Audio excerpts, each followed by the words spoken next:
Chris Buescher said he is going to have to change his driving style moving forward after he banged doors with Kyle Larson at Kansas and was edged out by a millimeter at the line, finishing in second, and then banging doors with Tyler Reddick at Darlington and seeing both of those drivers have damage to their cars, tires being cut, forcing him to pit and turning what looked to be a race win into a 30th place position.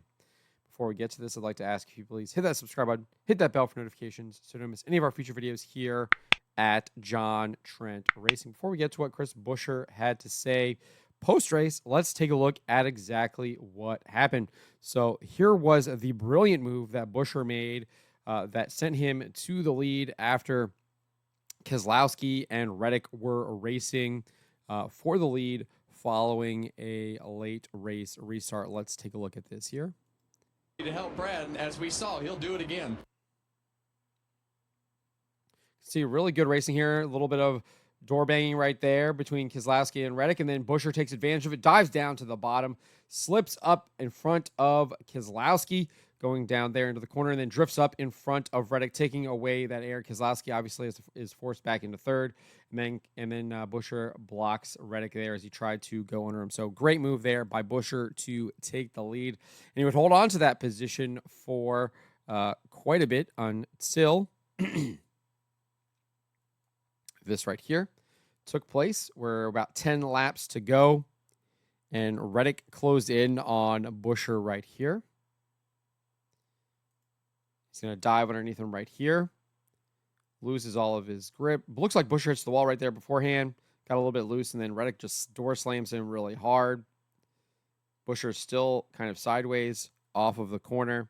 And then so is Reddick now. And Brad Kazelowski would end up passing both of them as they had issues with their tires, would be forced to the pit road. Let's take a look at this again here, though. But you can see Buescher gets a little loose. He actually, right there, he's into the wall before Reddick makes any contact, but then Reddick kind of just like slams into him, finishes him off like a hockey check there into the wall. Both cars would be done. I think Reddick finished in like 32nd and Buescher finished in 30th. So then after that, Buescher exited his car. This is really fun right here. He exits the car after the race. Takes a look down the pit road, sees Reddick is there, grabs his hat. Got to get those sponsors. Puts his sunglasses on. Clearly calculated move here. Ty Gibbs is leaving there. Reddick trying to take his helmet off, gets a shove. Let's back this up here and let's kind of turn the volume on and listen. What was that? What was that? I didn't race you clean. I know, I f***ed up. I'm sorry. No hey. Chris. We have raced each other clean. I know. What was that about? As soon as I knew it wasn't going to work, I tried to back out and I got it. Like, the last thing I want to do is wreck your car. I can care less about mine. I'm sorry. I f***ed up. I f***ed up. It doesn't work for me. We don't have that sticker on our door right now. Huh? Need to be better. I don't have that sticker on my door. This means more. It needs you to be better. We've raced each other just fine for so long. I know. Sorry, dude.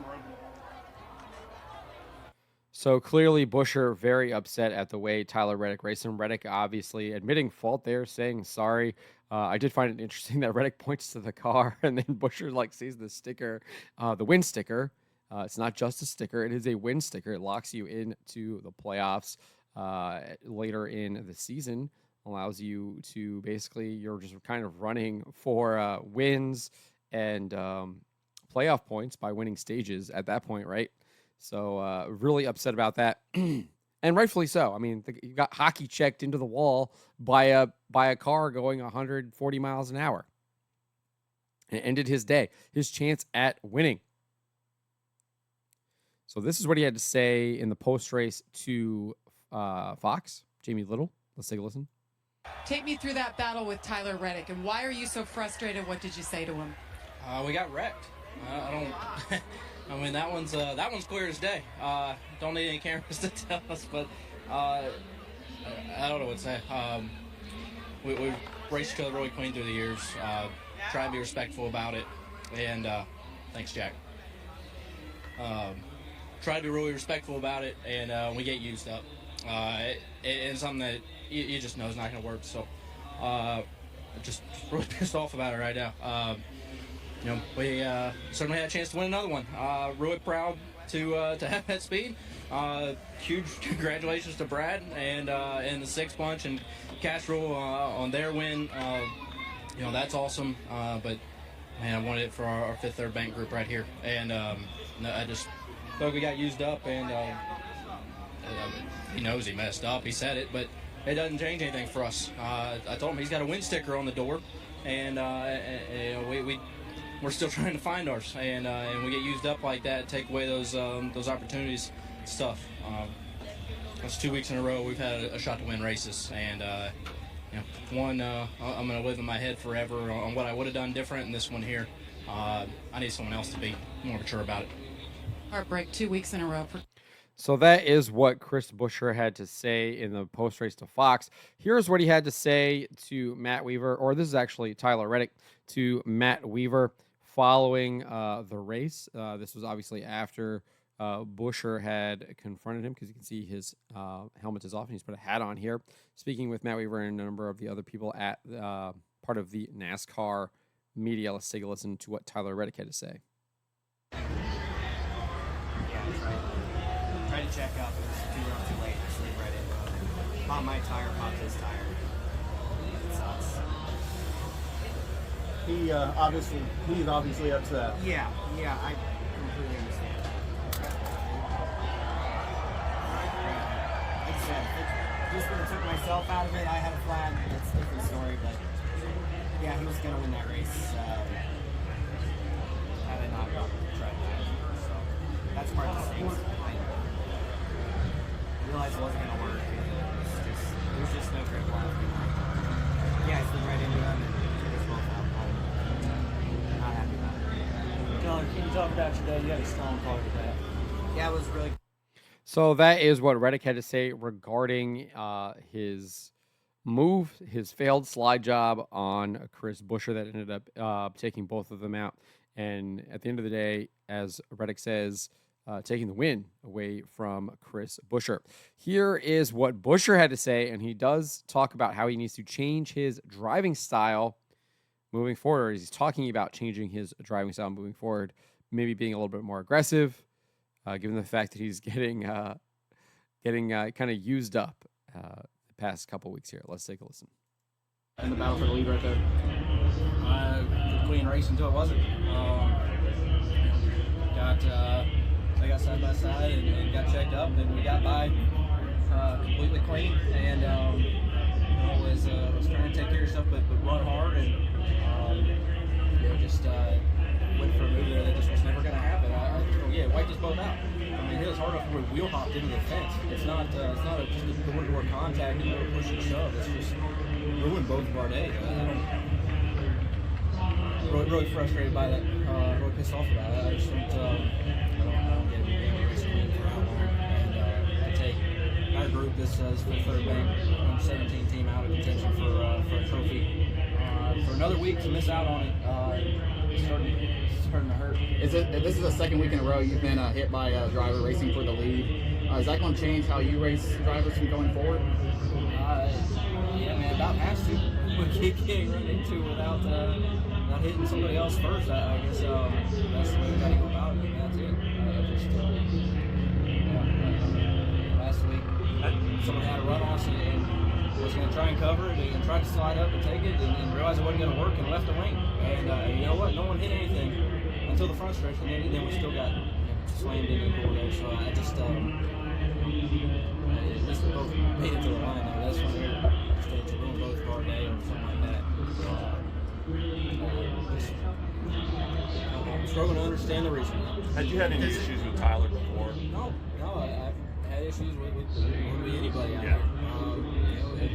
Growing up trying to race clean and be smart about it. Had to fix my own race cars a lot growing up, and I hated trying to fix noses or fix doors. And I'm trying to remember that for all these people, these men and women that work so hard on our cars to make them fast every week, and you're going to have times where you're going to push and shove, but I can't find a reason or an excuse for that one. You had found a way to. Chris, you found a way to be positive after last week. I know it took a few days. Is it going to be harder and harder to get to be feeling positive, even though your organization won today after a day like this and what happened to you? Yeah, I mean, there's plenty of positive out of it. There's a fight in this team right now that no single on-track accident is going to take away from us. There's speed there, obviously, with Brad winning a race. That's huge. Trying to come down and make sure I get all this right, but congrats to Brad on a huge win. That's awesome. And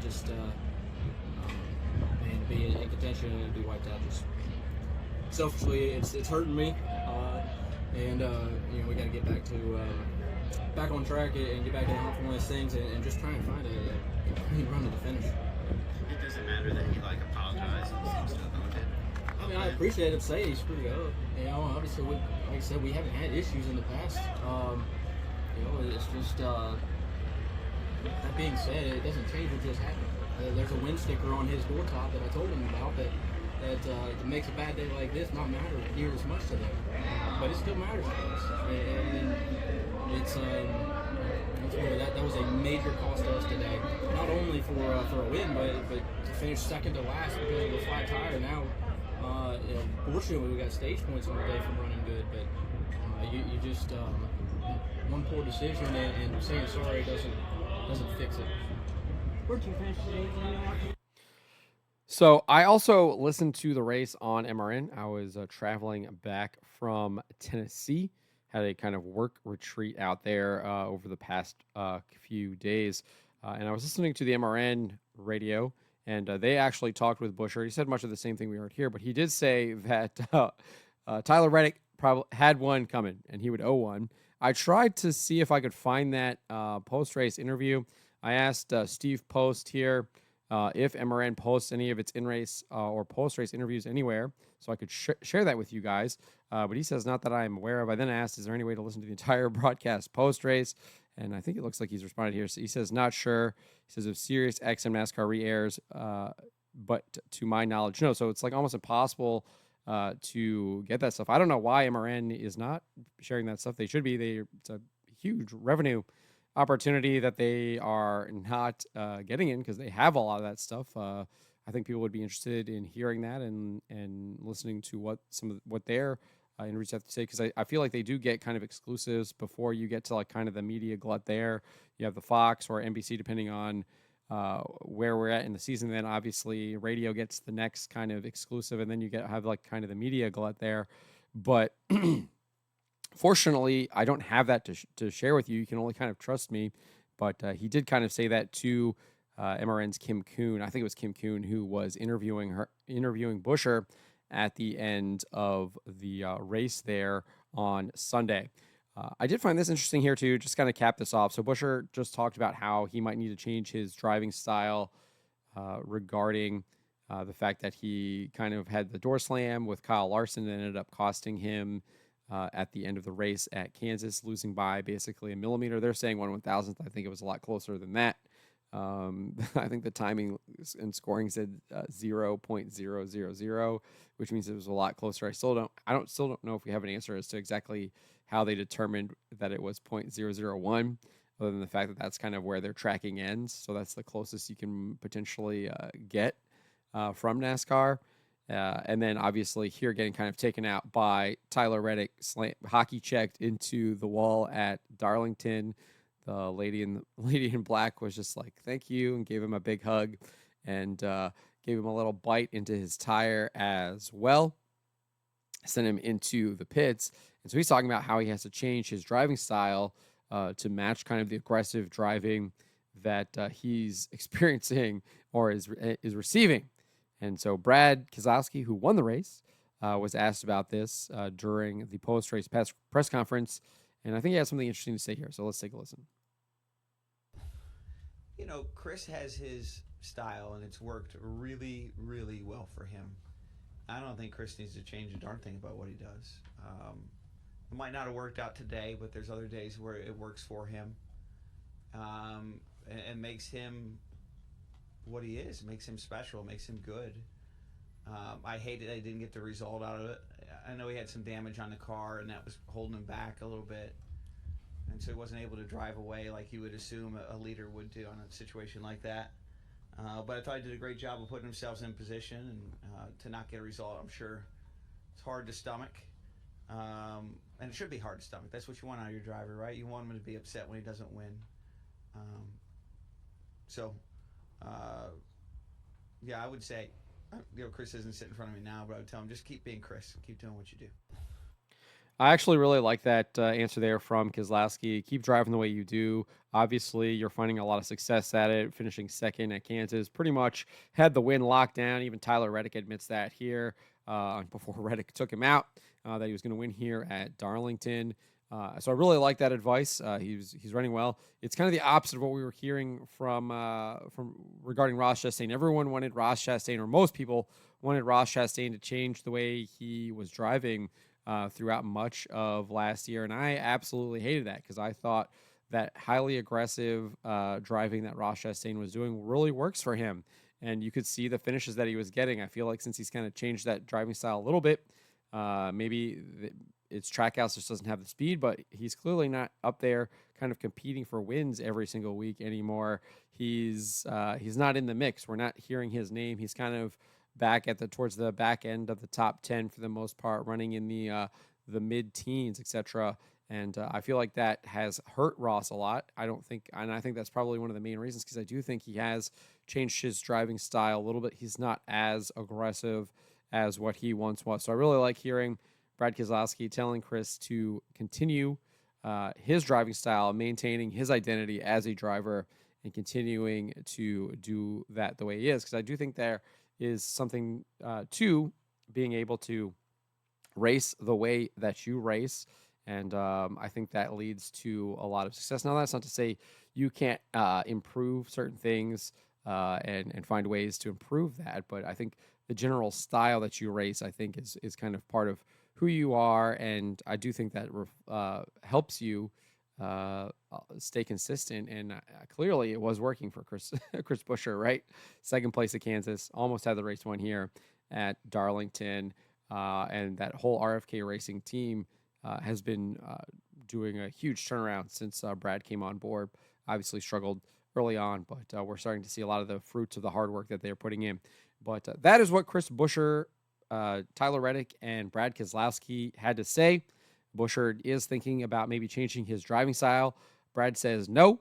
We'll see what happens moving forward. Obviously, they go to North Wilkesboro this upcoming week for the All-Star race, and then they are off to Charlotte for Memorial Day. I don't know. Is it still the Coca-Cola 600? I'm not sure who the sponsor is. Always used to be the Coca-Cola 600. So they will be racing there, and we'll see if Buescher changes his driving style and is a little bit more aggressive moving forward, or if he will take the advice of his teammate and car owner, Brad Keselowski, and not change his driving style. And we'll also be on the lookout for if Buescher does indeed give a little bit of a payback to Tyler Reddick here in the near future. But let me know what you guys make of this. Let me know in the comments below.